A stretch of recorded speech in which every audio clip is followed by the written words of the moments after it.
Hi, it's Dr. Maggie Perry with Tell Me What You're Proud Of. I'm here with my guest, Liz. Last week in our episode, Liz talked about her history with OCD, um, including not just right compulsions and laundry. And so today we'll kick off where she is in everyday life now and what's been helpful for her. So, Liz, thanks for being with me again. Can you tell me what's going on right now?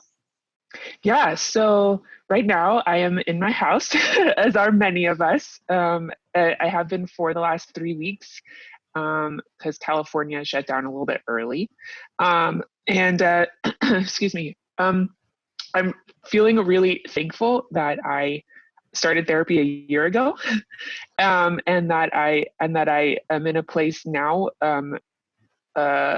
with this kind of journey of learning that I have OCD and learning how to live my life with that. Really glad that I am where I am now and not sitting in my house spiraling. Yeah, can you say more about what the shelter in place might have been like a year ago for you? Yeah, it would have been a lot harder. A year ago, I had just moved in with my boyfriend, and that was kind of the tipping point, I think, as we talked about last week, for me to see a lot of through someone else's eyes what my some of things that I had just kind of brushed off as habits or that I hadn't thought about critically, things that I was doing through someone else's eyes really was like a wake-up call. And a year ago, that's where I would have been, is just kind of learning about that and feeling really hard on myself. So something about this shelter in place order that's been really, it's not interesting because it's actually, devastating in a global crisis. So I don't want to make light of it. But for me, with everyone is kind of feeling stuff that I feel like I feel all the time, with feeling a heightened sense of responsibility for the people around you. The sense of over responsibility is something that I have always struggled with. A lot of contamination issues.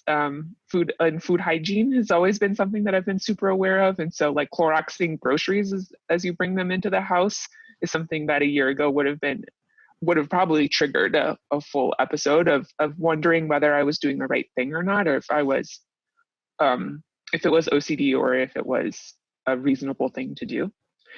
Yeah, that's the biggest difference that I'm seeing right now is that I feel like I'm trusting my feelings more. And part of that is because I've over the last year really grown to be able to notice and differentiate for myself. It's probably a really personal thing, but being able to notice and differentiate when something is a not just right feeling or an OCD feeling as opposed to something that I want to do or need to do. I'm really happy to hear that. So can you talk about the process that led you to be able to notice and then label and differentiate between an OCD thought or feeling and a non-OCD thought or feeling? Yeah, actually, I mean, it was a year of therapy that helped me notice it and talking through with you what each of those feelings were after the fact, and kind of recapping each session because I'm realizing that I really was coming from a place of not, like I said, not trusting my own feelings. And so yeah, but like building in the practice of noticing, I think has been one of the biggest game changers. And then we would talk about it and I would kind of tangle out with you what was an OCD feeling or not. We also used a lot of metaphors that really helped me at the time that I every now and then I think back to, but aren't as prevalent in my like everyday experience. But at the time we had this like really extended, like there was a Narnia, like stepping through the closet metaphor. And that helped, like that feeling of like I'm on the brink of taking that step into an OCD spiral for myself. That really helped me think about it that way. I don't know. I'm a book person, so just metaphors really worked for me, I guess. And then, well, I think if I remember correctly, there was also a sense of shame as it was happening. Yes. So it was as though going into the wardrobe was the beginning shame, and then if you stayed with the shame and did what the thought and feeling told you to do, then you would quickly be in Narnia, which was the metaphor for OCD, an OCD spiral. Yeah, definitely. Using shame as my cue for noticing was a really big one. Great. It still is. Yeah. I mean, it continues to be. Let's talk a little bit more about self-trust. Thank you for bringing up that topic. So the way I understand self-trust is more in terms of building self-trust, you more want to look at what you're doing to erode self-trust.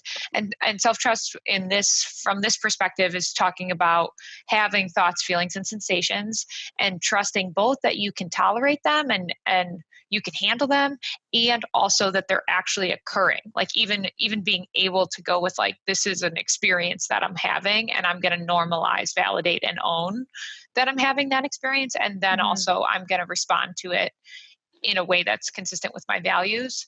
So anxiety disorders and OCD often erode your sense of self-trust, because if you're constantly feeling urgent and doing, like following whatever your intrusive thoughts tell you to do, and whatever you end up doing gives you more and more uncertainty and more uncomfortable feelings that you want to avoid, you can find yourself in a situation where you no longer trust that you're going to respond in accordance with your values. So slowing down and just putting words to, like, right now I feel guilty, right now I feel shame, right now I feel disgust.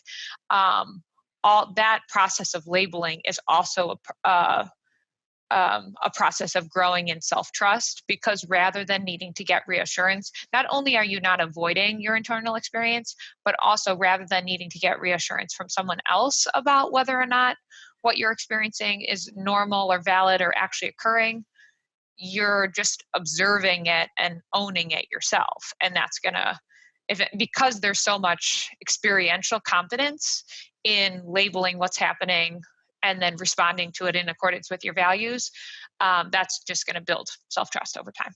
Is that consistent with what happened for you, Liz? Yeah, definitely.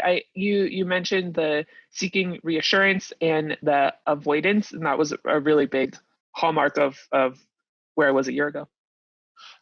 Great, happy to hear it. And then in addition to observing what was happening in terms of thoughts and feelings and how your thoughts and feelings were connected, can you say more about why you think metaphors were helpful? Yeah, they really helped me visualize it, and they also helped me make it more of a conscious thing. Something that I struggled with was I would feel like I should be doing more. And that probably was OCD too, looking back, because it was like, it would feel really good when I would talk it through, and I felt like I left each session understanding myself a little bit better, and maybe building my self-trust a little bit each time. And then I would like to have like and I would want to be active in doing something, but and that would be exposures, but I was always kind of looking for more that I could do. And the metaphors really helped me.